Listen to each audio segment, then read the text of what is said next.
ایک دفعہ کی بات ہے کہ ایک چھوٹے سے علاقے میں ایک لڑکی رہتی تھی جس کا نام تھا سارا۔ سارا کو ہمیشہ سائنس میں دلچسپی تھی اور وہ مختلف ایکسپیریمنٹس کرنا پسند کرتی تھی۔ اس کے پاس ایک چھوٹا سا لیبارٹری تھا جو اس نے اپنے بابا کے ساتھ مل کر بنایا تھا۔ ایک دن سارا کو ایک پرانا میپ ملا جو اس کے دادا کے سامان میں تھا۔ اس میپ پر ایک خاص جگہ بتائی گئی تھی جہاں پر ایک خاص قسم کا پودا اگتا تھا جس کے بارے میں کہا جاتا تھا کہ وہ پودا انوکھی خصوصیات رکھتا ہے۔ سارا نے فیصلہ کیا کہ وہ اس پودے کو ڈھونڈنے نکلے گی۔ اس نے اپنے لیبارٹری سے کچھ سامان لیا اور میپ کے مطابق سفر کرنا شروع کیا۔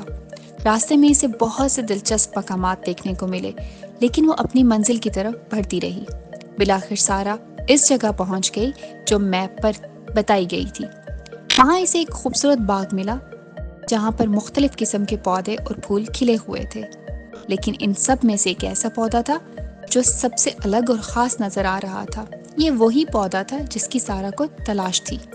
سارا نے اس پودے کو بہت غور سے دیکھا اور اس کا کچھ حصہ اپنے ساتھ لیا۔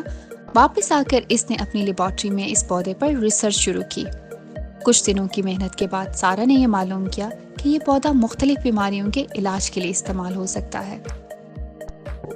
سارا نے اپنی ریسرچ کو مکمل کیا اور اپنے بابا کو دکھایا۔